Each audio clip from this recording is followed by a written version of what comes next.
పెళ్లికి ముందే శృంగారం పైన అవగాహన ఉండాలా అని మిత్రులు అడుగుతున్నారు. ఉండడం మంచిదే. అట్లా అని చెప్పి మీరు ఆల్రెడీ ఎక్స్పీరియన్స్ చేసుకుంటే ఆ ఫస్ట్ నైట్‌కి ఉన్న ఎక్స్పీరియన్స్ ఆ గొప్పదనం అంతా పోతుంది. కొద్దిపాటి థియరిటికల్ నాలెడ్జ్ ఉంటే సరిపోతది. ప్రాక్టికల్ నాలెడ్జ్‌కు ట్రై చేయకండి. ఎందుకంటే ఆ ఫస్ట్ నైట్ నాడు మీ చేతులు వణకొచ్చు. మీకు విపరీతమైనటువంటి హార్ట్ థంపింగ్ రావచ్చు. టక్ టక్ టక్ అని కొట్టుకోవచ్చు. ఆ ఎక్స్పీరియన్స్ అన్నీ కూడా మనం ఆల్రెడీ ఎక్స్పీరియన్స్ వేరే అమ్మాయిలతో ఉంటే ఆ ఎంజాయ్మెంట్ రాదు కనుక ఫస్ట్ నైట్ను మీరు ఒక గొప్ప విషయంగా దాచుకోండి. అదొక స్పెషల్ ఎక్స్పీరియన్స్. ఆ ఎక్స్పీరియన్స్ను మీరు మిస్ కాకండి. ఇకపోతే కొద్దిపాటి థియరిటికల్ నాలెడ్జ్ ఉండడం అవసరం. ఫర్ ఎగ్జాంపుల్ ఎలా పరిశుభ్రంగా ఉండాలి, ముఖ్యంగా 8th క్లాస్ 9th క్లాస్ వచ్చేసరికి మా పిల్లలకి సీక్రెషన్స్ స్టార్ట్ అవుతుంటాయి. 12 ఏళ్ళు వచ్చేసరికి కనుక ఆ టైంలో ఎలా క్లీన్ చేసుకోవాలి, ముఖ్యంగా స్కిన్ వెనక్కని అక్కడ సోప్ లేకుండా మామూలు నీళ్లతో కడుక్కోవడం నేర్పాలి. ఇవన్నీ కూడా తండ్రి పిల్లలకు మగ పిల్లలకు నేర్పాలి. రెండో విషయం ఏమిటంటే వాళ్లకు ఎలా బిహేవ్ చేయాలి. ఇప్పుడు అమ్మాయిలతో ఎలా బిహేవ్ చేయాలి, అక్కతో ఎలా మాట్లాడాలి, చెల్లెతో ఎలా మాట్లాడాలి, గర్ల్ ఫ్రెండ్తో ఎలా మాట్లాడాలి, టీచర్తో ఎలా మాట్లాడాలి, ఎలా బిహేవ్ చేయాలి, ఎక్కడ ఏం చూడాలి అనేది మనం చిన్నప్పటి నుంచే నేర్పి పెట్టాలి. లేకపోతే ఈ అమ్మాయిలను అబ్యూజ్ చేయడం తర్వాత ఇట్లాంటివన్నీ వస్తుంటాయి. సొసైటీలో ఈ కెలామిటీస్ రాకుండా ఉండాలంటే తల్లి ముఖ్యంగా పిల్లలకు కొన్ని విషయాలు నేర్పాలి. వాళ్ళ బిహేవియర్ గమనించాలి. వాళ్లకు ఎవరితో ఎలా ప్రవర్తించాలి, ఎవరిని ఎలా సంబోధించాలి, ఇవన్నీ కూడా చిన్నప్పటి నుంచే నేర్పుతూ ఉంటే ఈ ప్రాబ్లమ్స్ తక్కువ ఉంటాయి. నా దగ్గరికి ఒకసారి ఒక పూజారి కపుల్ వచ్చారు.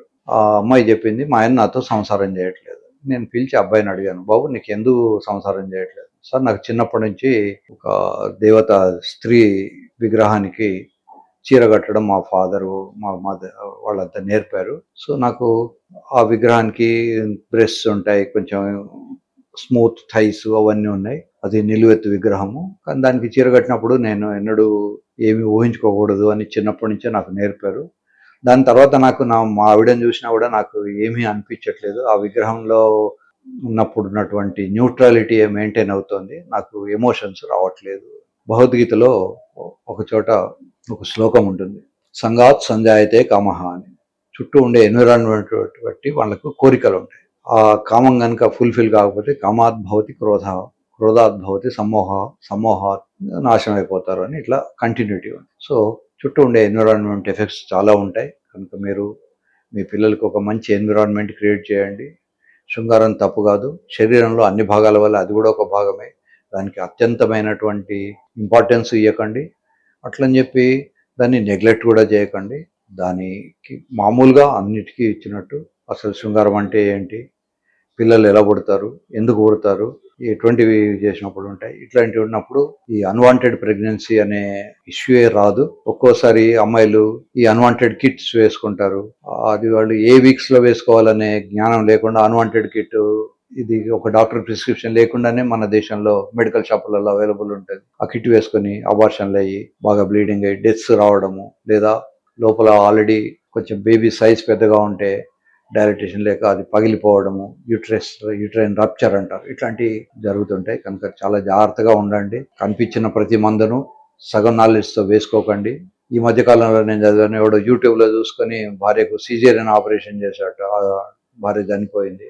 డెలివరీస్, సిజేరియన్, ఒక స్పెషల్ ట్రైనింగ్ అవసరం. కనుక మీరు యూట్యూబ్లో ఒకసారి చూసినంత మాత్రాన మొత్తం నాలెడ్జ్ రాదు. అలాగే నేను చెప్పిన విషయాలు కూడా నేను చెప్పగానే వెంటనే నాకు ఫోన్ చేసి, సార్ అది హనీమూన్ పిల్ల అన్నారు, 72 గంటలు పనిచేసి, ఇవాళ పొద్దున్నే ఒక 80 ఏళ్ళ పెద్ద మనిషి నాకు ఫోన్ చేశాడు, సార్ ఆ టాబ్లెట్ వేసుకుంటే 72 గంటలు బాడీలో ఉంటుందట కదా, అది నాకు చెప్పండి అని.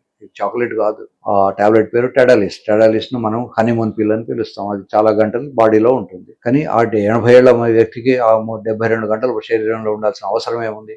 కావాలంటే రోజు ఒక టాబ్లెట్ వేసుకోవచ్చు, కొన్ని 3 రోజులు వరుసగా చేయాలనుకున్నప్పుడు. కనుక ఎవరికి ఏది అవసరం, చాక్లెట్ లాగా కొనుక్కుని వేసుకునే డ్రగ్స్ కాదు. ఇవన్నీ కూడా షెడ్యూల్డ్ హెచ్ డ్రగ్స్ అంటారు. జాగ్రత్తగా డాక్టర్ దగ్గరికి వెళ్ళి కన్సల్ట్ చేసి మందులు వేసుకోండి. మందులకు కొన్ని సైడ్ ఎఫెక్ట్స్ ఉంటాయి. సైడ్ ఎఫెక్ట్ లేని మందులు ప్రపంచంలో లేవు. కనుక సైడ్ ఎఫెక్ట్స్ తక్కువ ఉన్న మందులు వాడుకోండి. ఒకవేళ సైడ్ ఎఫెక్ట్స్ డెవలప్ అయితే ఏం చేయాలో కూడా డాక్టర్ గారు చెప్తారు. ఆ టాబ్లెట్స్ కూడా రెడీగా పెట్టుకోండి, వేసుకోండి, ఎంజాయ్ చేయండి. మీరు ఒక న్యూసెన్స్ కాకండి ఫ్యామిలీకి, మీ సొసైటీకి. మీరు హ్యాపీగా ఉండండి, మీ చుట్టూ ఉన్న వాళ్ళని హ్యాపీగా ఉంచండి. సర్వే జనా సుఖినో భవంతు.